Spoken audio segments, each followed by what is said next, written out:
Hey guys, welcome back to my channel and this is Varun Tahin. So in the previous sessions, we had categorized the types of errors that can happen during hypothesis testing, and taking some real life examples, we saw some scenarios where these errors helps us so as to prioritize and compromise on another using error ratio. So those use cases specially were made for medical use cases where we can afford false positives but not false negatives. Now we will see another form of distribution today known as t distribution. Now as an analyst in the industry, when using hypothesis testing, the standard deviation of the population would be unknown most of the times. So how would you proceed in such scenarios? We will see in this session. So previously we have seen the types of test, and we have seen that z-test comprises of critical value method and p-value method to make certain decisions. Now in this session we will see what t-test and t-distribution mean. Now this graph over the screen gives us a comparative representation of the normal distribution versus the t-distribution. So as you can see,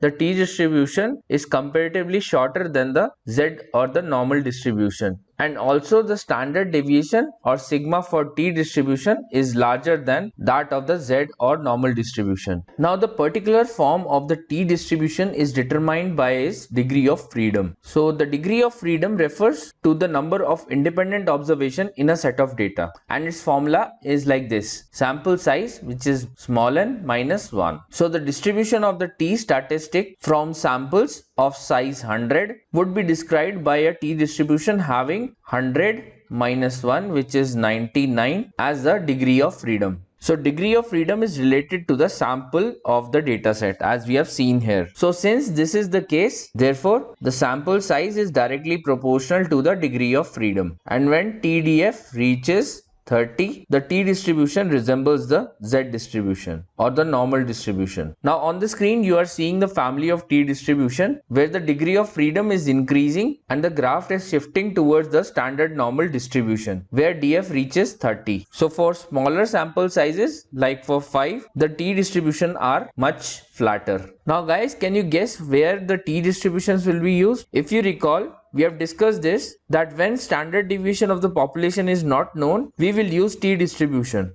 as then we will take a standard deviation of the sample or the samples to estimate the standard deviation for the entire population. Now if we compare a t distribution with the normal distribution, t distribution would be shorter and flatter than the normal distribution and will have larger standard deviation. Now as we know, at a sample size beyond 30, the t distribution will equal the normal distribution. We can take informed decision using a flowchart. So based upon the inputs from a question, we can follow the path from this flowchart and decide whether to use z statistics or t statistics for calculation of the answer. So if the sample size is larger than 30, then of course we will go with normal distribution, that is calculation of z statistics. If it is no, that is if the sample size is less than 30, then we will see if we have the population variance at hand. If we have it, we still go with calculation of z-test or z-statistics. But if we don't have this even, then we will probably go with t-distribution or calculation of t-statistics using the degree of freedom. Now we will see how method of taking a decision changes if you are using sample standard deviation instead of populations. So in this case, we will first calculate the value of ZC from the given value of alpha, which is the significance level, and take it as 5% if not specified in the problem. So in order to find the ZC or Z critical, you would use a T table instead of Z table this time. Now once you look at the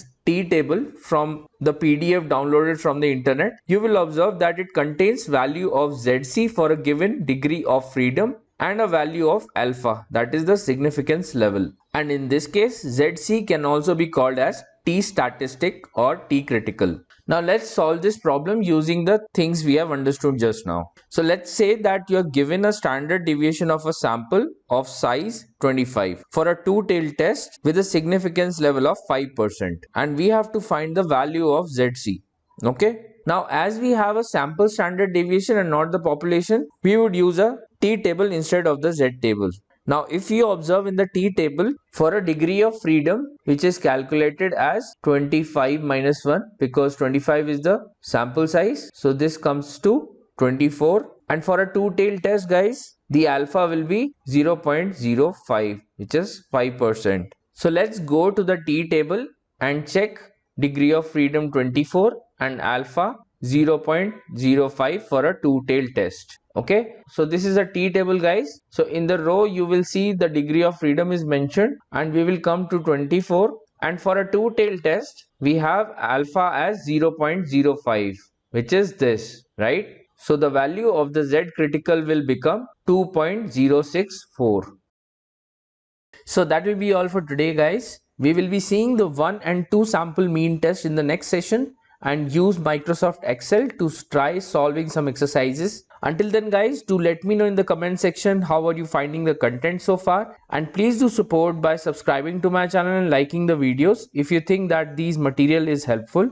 I will be starting the mathematics series for data science very soon, so stay tuned for more updates. Keep learning and inspiring others. Thanks and take care.